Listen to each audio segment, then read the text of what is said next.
Tudo bom? Obrigado pelo convite. Prazer estar aqui com vocês de novo. Maravilha, o prazer é nosso. Ulisses, seguinte, quero começar falando, né? Hoje a gente teve o IPCA, deu uma desacelerada em relação a dezembro, mas a gente viu ali uma alta de 0,55%. A gente tem essas perspectivas, né, de elevação de juros, como trouxe a ata do Copom ontem, né? Ainda elevação, podendo chegar até mais de 12% até o meio do ano, na reunião de março e de maio. E aí a gente fica se perguntando, né? Essa elevação de juros, a inflação ficando acima da meta também. Eu queria saber como que você está vendo essa questão e os impactos, né, nos ativos de renda fixa, ou como que isso acaba movimentando esse mercado, atraindo os investidores que saem da renda variável. Como que você vê esse cenário, essa conjuntura para os ativos da renda fixa? Muito bom.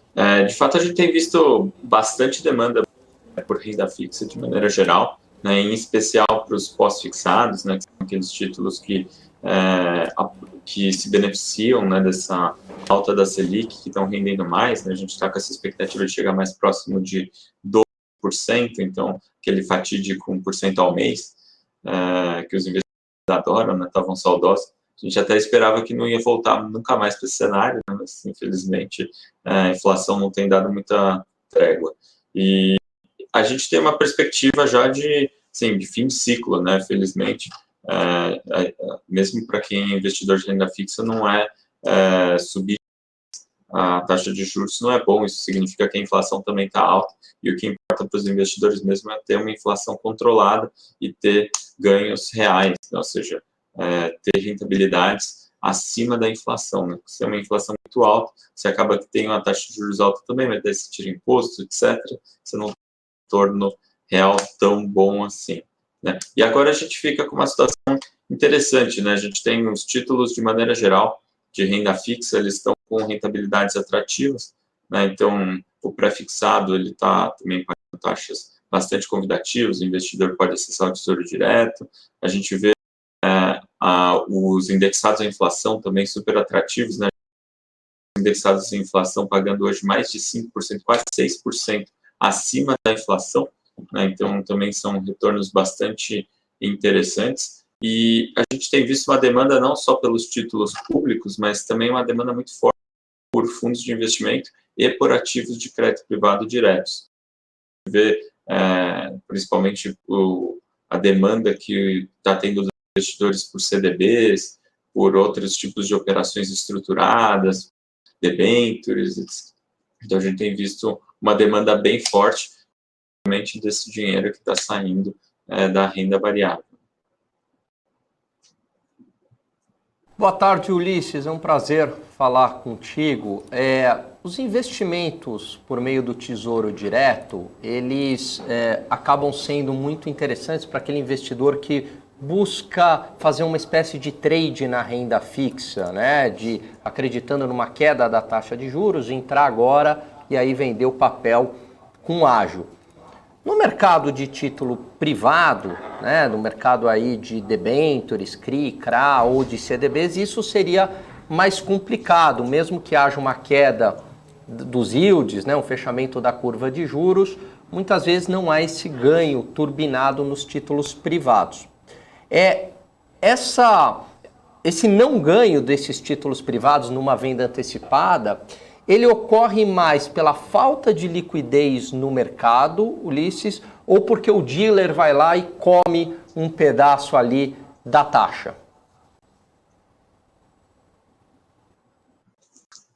Boa pergunta, né? Eu acho que é uma dúvida, inclusive, bastante comum. O que acontece é que na maior parte dos títulos privados, né, dos ativos de crédito privado, você acaba tendo o CDI como referência. Então, são títulos com a característica pós-fixada. Então, de fato, ele acaba não tendo uma oscilação de preço muito grande, a menos que você tenha uma mudança no que a gente chama de spread de crédito, né, que é aquela taxinha a mais que tem no título privado em relação ao título público. Então, a menos que você tenha uma redução naquela taxa, consequentemente um aumento do preço desses títulos, você não tem uma mudança muito brusca de um dia para o outro, né? Ou seja, esses títulos, eles são, de fato, pós-fixados, eles não oscilam tanto. Já quando a gente tem, por exemplo, uma debênture incentivada, né, que é um título privado, né, e que é atrelado ao IPCA, aí a gente já vê o mesmo tipo de oscilação que a gente vê no Tesouro, inflação IPCA no Tesouro Direto. Então, tem exatamente o mesmo efeito de queda de taxa, daí você tem um ganho no preço bem significativo. Mas, de fato, e nesse caso específico, né, quando você vai ter essas movimentações no crédito privado, aí sim é importante entender quanto que está sendo cobrado de spread ou quanto que está sendo cobrado de taxa de intermediação, né, que no Tesouro Direto mais claro, tem uma taxa, tem regras bem definidas, bem claras. Às vezes pode ser que no caso dos títulos privados tenha uma taxa um pouco diferente ou que às vezes não esteja tão claro quanto que é essa taxa, né? Então o investidor de fato precisa se informar. Isso acaba sendo até uma vantagem ter, por exemplo, investimentos em fundos, né, de crédito privado, porque além de você conseguir o benefício da diversificação, né, os gestores, quando estão negociando isso, eles conseguem medir de uma forma bem mais clara quanto que, de fato, é o custo de transação, se está tendo um ganho, se não está, etc. Então, acho que tem uma gestão mais profissional que você consegue controlar melhor, de fato, quanto que é a rentabilidade líquida, quanto que é o retorno líquido. Ulisses, existe algum setor específico que está com as melhores oportunidades aí de renda fixa? Olha, assim, até aproveitar o gancho aqui, né? Assim, a gente falou de debêntures incentivadas, né?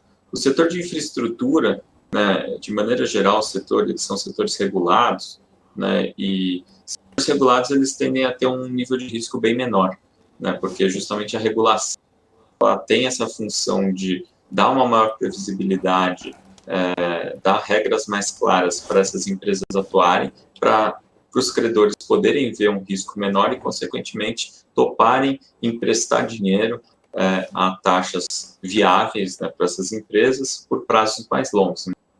Aquela história, você vai construir uma hidrelétrica, menos se você tiver muita incerteza, não vai nem emprestar o dinheiro para a empresa lá do setor de geração. Se você tem um arcabouço regulatório mais sólido, né, e aqui no Brasil, particularmente, o setor elétrico tem uma regulação já bem madura, né, então bem conhecida, então você tem um nível de risco menor e você efetivamente consegue aprovar, né, fazer investimentos por prazos maiores para esse tipo de empresa, né? Então acaba sendo uma oportunidade. E um ponto interessante que, de maneira geral, também os setores de infraestrutura são setores que eles tendem a ter receitas bastante recorrentes e receitas que, de regra, são protegidas da inflação, né? Porque você pega a conta de luz, por exemplo, ela repassa o aumento da inflação. Você pega a conta de água, repassa o aumento da inflação. Você pega o pedágio, mesma coisa. Então, assim, de maneira geral, os setores de infraestrutura eles acabam tendo uma proteção. Então, mesmo com um cenário inflacionário, né, como a gente está vivendo agora, são empresas que têm ali uma demanda mais estável e protegida da inflação. Então, eu diria que o setor de infraestrutura talvez seja que, assim, está numa situação mais interessante do que talvez alguns outros setores do ponto de vista de crédito. Ulisses, para fazer essa análise do setor de empresas aí, de crédito privado, quais as variáveis mais relevantes que vocês olham? É o rating, é a duration, é a relação dívida EBITDA? O que você olha aí como mais relevante para fazer, para saber se a taxa ali está adequada ao risco? Boa. De fato, assim, o rating, acho que até é interessante esclarecer aqui o que é o rating, né? O rating, no final, ele é uma análise padronizada. Então, de certa forma, ele é uma análise que tem uma metodologia já definida, que tem uma série de aspectos que são considerados, né? E que daí, conforme você tem uma nota melhor, significa que o risco é menor, né? E normalmente tem uma escala ali de letrinhas, né? AAA, depois AA, depois o A, depois o BBB. Essas são as notas que são consideradas grau de investimento, né? Então, que o investidor, em tese, deve ter grandes surpresas com esses papéis. Mas, assim, a análise, ela precisa ser feita, assim, muito caso a caso, né? A gente faz uma análise muito, como especialistas em crédito privado, né? A gente faz uma análise muito mais aprofundada, né? E alguns pontos que são bastante relevantes para a gente analisar no papel, nível de alavancagem da empresa, né? E a gente vê isso de duas formas. Uma é pelo próprio balanço, né? Então entender quanto que a empresa tem de dívidas para quanto ela tem de recursos próprios, né? De capital próprio. Né? Então esse é um tipo de análise. Um outro é justamente entender qual que é a geração de caixa dessa empresa. Empresa que tem um EBITDA positivo e que esse EBITDA de fato reflete geração de caixa, né? Então, e você consegue comparar isso com o tamanho da dívida da empresa, né? E daí essa dívida líquida, né, que a gente chama que é a dívida bruta menos o caixa, comparado com o EBITDA da empresa, normalmente dá uma noção de se a empresa está muito alavancada ou não, né? Mede bastante essa alavancagem financeira, né? E outro indicador que também costuma ser importante é a cobertura de juros, né? Então, basicamente, quanto que a empresa está gastando com o pagamento de juros, né, em relação a quanto ela está tendo de geração de caixa. Então, quanto dessa geração de caixa está indo para os credores versus quanto sobra para os acionistas, né? Isso é uma métrica que é bastante observada não só pelos gestores de crédito privado, mas também pelos acionistas, porque afinal é importante saber quanto sobra de fato para os acionistas, né, do ponto de vista das ações.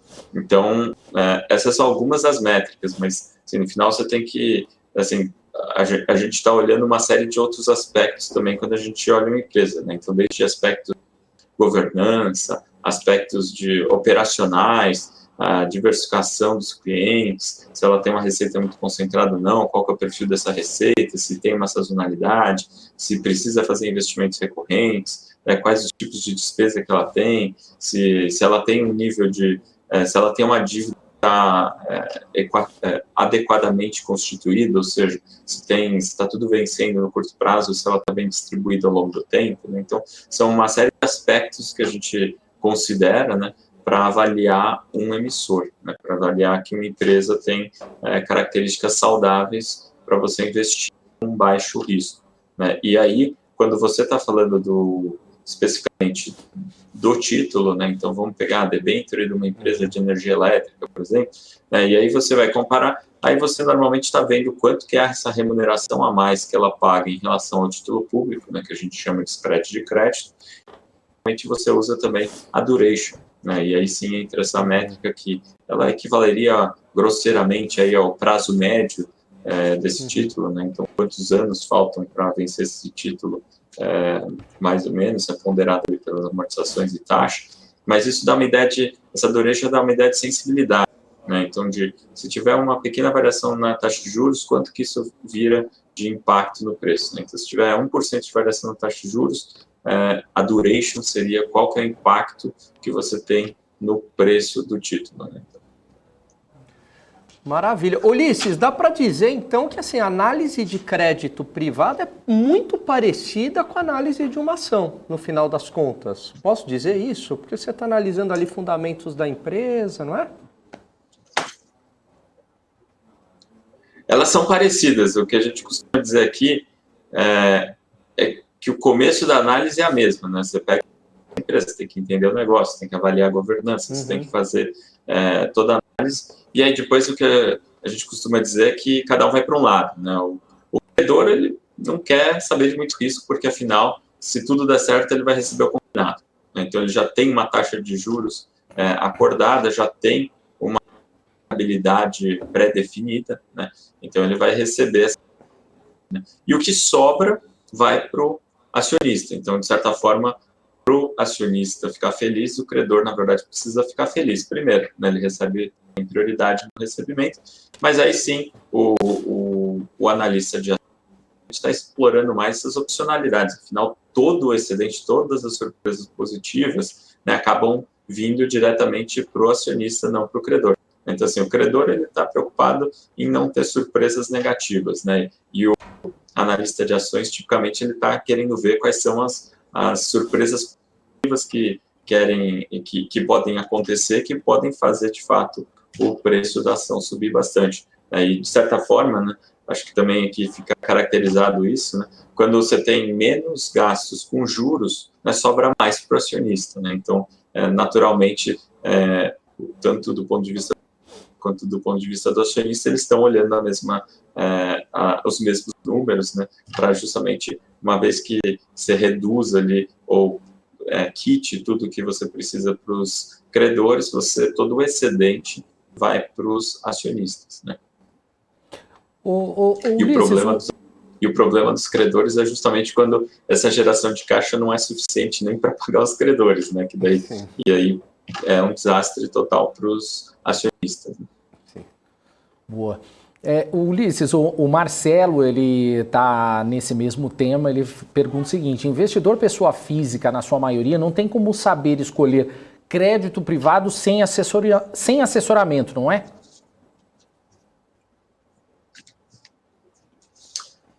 Olha, a análise pelas pessoas físicas de crédito, eu acho um tanto desafiadoras, né? Porque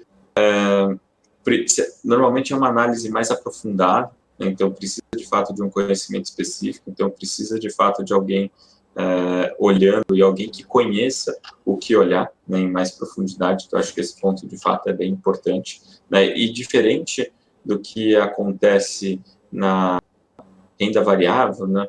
A renda variável, todo mundo fala assim, pô, eu vou comprar uma ação, mas eu tenho certeza que isso tem risco, né? Ninguém compra uma ação falando, não, isso aqui é sem risco, né? Todo mundo tem bem claro que é um investimento com risco.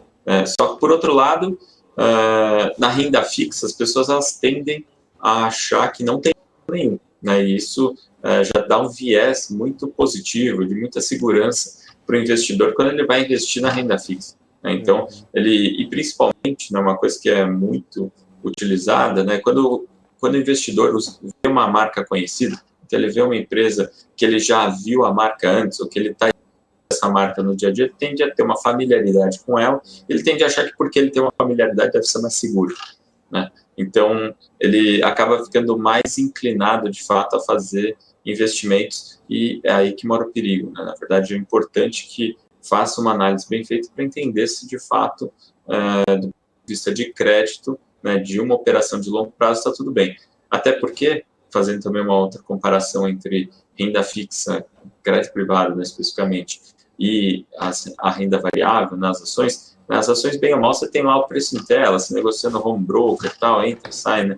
No caso da fixa, né, você não tem um preço em tela tão claro assim, você precisa sempre fazer uma negociação de balcão, talvez tenha um custo para execução um pouco maior, e o investidor também não está esperando que tenha variação significativa no preço que ele investiu, ou no valor que ele investiu. Eventualmente ele vai ter uma surpresa positiva ali, vai frustrar muito ele, né? Enquanto que, às vezes, na renda variável as perdas são até maiores, mas que nem eu comentei antes, né? O investidor, ele vai para a renda variável, ele fala, eu estou entrando no risco, né? Então, assim, se perder um pouquinho, ou ele vê que o valor que ele investiu diminuiu, ele vai, assim, ficar feliz, mas ele vai falar, putz, isso é parte do jogo, né? Acho que é mais fácil de aceitar. Ulisses, deixa eu só tirar uma dúvida com você, me corrija se eu estiver errado, tá? Você tem título de crédito privado, títulos privados, títulos públicos, que são ativos que podem ser classificados como renda fixa. Títulos privados, eles não são a mesma coisa que títulos públicos ou títulos de crédito privado, certo? Vamos lá. Os títulos públicos, né, basicamente eles são emitidos pelo Tesouro Nacional. Então, assim, ninguém tem certeza, ninguém tem dúvida que vá ter o pagamento. Então, a gente costuma dizer que eles são tidos como livre de risco, né? Ninguém tem dúvida que vai ser pago no final. Né? Já os títulos privados dependem, e por que não tem dúvida, né, que vai ser pago no final? Porque o investidor ele pode imprimir dinheiro dono da impressora, vamos dizer assim. Então, um calote de título público é muito, muito improvável. O que vai ter no título público é uma remuneração. Então, se é pela taxa Selic, no caso de um pós-fixado, se é pré-fixada, né, ou se é indexado à inflação, e aí cada um tem seu caminho. E provavelmente até o vencimento você tem uma convergência da rentabilidade. No caso dos títulos privados, né, que é o que a gente chama de crédito privado, né, é renda fixa também, porque tem uma forma de remuneração já bem definida, como que ela funciona, com uma data para vencer, então você tem um valor futuro que eu calcular com um mecanismo pré-definido, né, então isso que caracteriza a renda fixa, e a diferença é que você tem um risco de crédito privado, então você pode ser até o Banco do Brasil, por exemplo, que é uma entidade de economia mista, mas assim, vamos dizer, privada, e você tem o risco do banco. Claro que, assim, o Banco do Brasil, pessoalmente, ninguém tem dúvida nenhuma que, assim, quanto à solidez, né? Mas você vai para uma concessionária de energia elétrica, ela tem um nível de risco baixo, né? Então, todo mundo tem bastante convicção de que vai receber os rendimentos de volta, provavelmente, mas ela tem, assim, um risco que não é zero. Então, consequentemente, ela vai ter uma remuneração maior que os títulos privados, que é o que a gente chama de spread de crédito, né? Então, se o título privado ele tem mais risco, porque ele tem um risco de crédito, do que um título público, ele também tem que ter uma remuneração maior. Boa. Boa. Eu tenho uma pergunta aqui, Ulisses, porque a gente fala bastante sobre o risco e também sobre a interferência, né, de todas essas questões políticas, né? Ano de eleição, PEC dos combustíveis, tudo que acontece em Brasília acaba afetando de alguma forma os títulos, ou os títulos não, né? Pelo menos a renda variável. Aqui a gente vê bastante movimentação. Eu queria saber, nos títulos de renda fixa ou crédito privado, principalmente de algumas empresas que acabam, como você falou, as debêntures incentivadas, que têm papel em saneamento, infraestrutura e tudo mais, alguma coisa que tenha essa relação com o público, não necessariamente ser público, mas tem algum tipo de relação. Esses títulos, eles são impactados ou sofrem algum tipo de pressão por conta de movimentações lá de Brasília? Esse ano de eleição aqui pode fazer alguns investidores terem algum tipo de dor de cabeça, alguma coisa assim? Ótima pergunta. De fato, nas ações fica bem óbvio, porque assim como o dólar, né, elas refletem na mesma hora, né? Então, legal. Você fica claro quando falou alguma coisa lá, fez alguma coisa errada, variável macroeconômica, ela ajusta rápido, né? E você também tem as taxas de juros pré-fixadas, que elas também vão responder. E o que são as taxas de juros pré-fixadas? Né? Elas são as expectativas de para onde vai a Selic. Né? Então, de certa forma, né, se você começa a ter um governo gastando mais, já a expectativa é de que o Banco Central vai ter que subir a taxa de juros para tentar controlar essa inflação. Né? Então, isso afeta, basicamente, então, todas as decisões macroeconômicas, ou mesmo esse ruído político, né, que a gente costuma chamar, tudo isso afeta a renda fixa, sim. E, é claro, quando o investidor tem um título pós-fixado, né, então ele está lá no Tesouro Selic, por exemplo, ele está vendo aquilo oscilar, mas é claro que se você tiver um cenário mais inflacionário, tem a expectativa de taxa de juros, então provavelmente aquela taxa Selic vai subir, ele vai passar a ganhar mais. Eventualmente o investidor vai começar a achar até que é bom, né, porque está ganhando mais. Não é, porque sobe a taxa de juros quando a inflação está alta, então não adianta muito subir a taxa de juros, né, do ponto de vista do investidor. Agora, o que acontece, e aí principalmente nos títulos indexados à inflação isso fica mais claro, a gente tem crédito privado também indexado à inflação. E com isso, se você começa a ter os títulos públicos chacoalhando, né, daí vem o que eu falei anteriormente, né, o título privado ele tem um pouquinho mais de risco do que o título público, então ele tem que pagar um pouquinho mais. Então, assim, se o título público chacoalhou, o título privado também vai chacoalhar. Chacoalhada é ruim para as empresas, na verdade, né, porque isso, se as taxas de juros subiram, significa que quando as empresas forem captar recursos, elas vão pagar mais caro por esses recursos. Então, naturalmente, existe esse mecanismo de transmissão que, assim, quando fazem bagunça onde não deve, ou quando tomam ou até os ruídos aí políticos, se eles não são muito bons, isso acaba afetando, sim, de certa forma, o custo das empresas. Então, assim, não é que simplesmente as ações chacoalham porque está todo mundo preocupado, existe até um mecanismo de transmissão. No caso, a renda fixa também pode sofrer. E aí, por isso que é importante entender qual a modalidade de renda fixa que o investidor está. Então, assim, se ele está numa modalidade pós-fixada, tipicamente ele não vai ver chacoalhar no dia a dia. Isso serve para um fundo de crédito privado, serve para um tesouro Selic, para um fundo DI. Se o investidor está com um título público fixado à inflação, ele pode chacoalhar. E se ele tiver com uma debênture incentivada, também pode chacoalhar.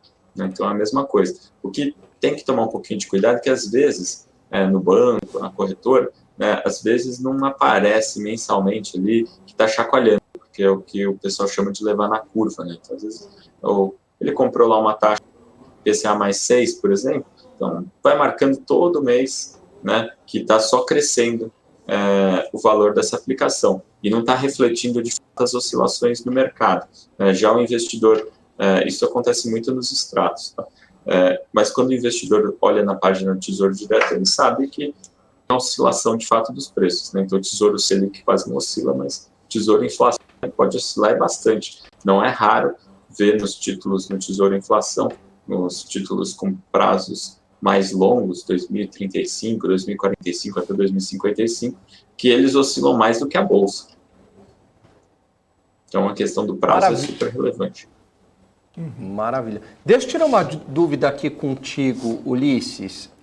Numa operação clássica de um CRA, eu, como credor, me tornaria credor do fluxo de recebíveis da empresa, numa operação de securitização. Mas tem esse tal de CRAbenture, certo? Aonde eu me torno credor da própria empresa, né?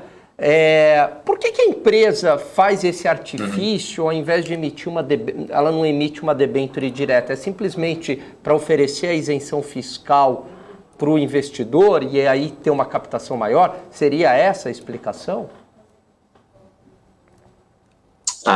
Aqui eu acho que está um ponto super importante para o investidor esclarecer. Na verdade, o investidor ele acha que quando tem isenção, ele acha que todo o ganho está vindo para ele. Na verdade, não é exatamente. Normalmente, boa parte do ganho está ficando com o emissor. Então, está ficando ou com a empresa que emitiu aí a debênture, o CRAbenture, ou com o banco, no caso do LCA, LCI, e eventualmente, sim, tem uma vantagenzinha a mais para o investidor. Então, quando comprar uma debênture incentivada, se ele for fazer a conta em relação a comprar uma debênture não incentivada do mesmo emissor nas mesmas condições, talvez ele tenha assim, um retorno um pouquinho maior, mas não é muito maior. Um retorno um pouquinho maior. Porque quem acaba se beneficiando dessa isenção, de emitir nesse custo mais baixo, nessa rentabilidade mais baixa, a debênture, o CRA, enfim, é o emissor. Então, assim, a empresa, quando ela decide fazer uma estrutura dessa de captação via CRA, por exemplo, é justamente porque ela está reduzindo o custo de dívida para ela, ou seja, dando menos para os investidores. Como tem uma questão de isenção, então não é que o investidor está recebendo muito menos, é que ele vai comparar a rentabilidade líquida que ele tem no investimento tributado normal, com a rentabilidade que ele tem nesse investimento isento, e provavelmente o investimento isento vai ser um pouquinho melhor.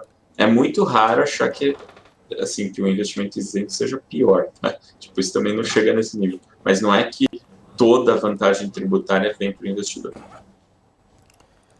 Tá certo, então. Ulisses, quero agradecer sua participação aqui com a gente. Obrigado mais uma vez aí pela participação. Abraço, até uma próxima. Eu que agradeço e estou à disposição. Abraço. Valeu, é isso aí.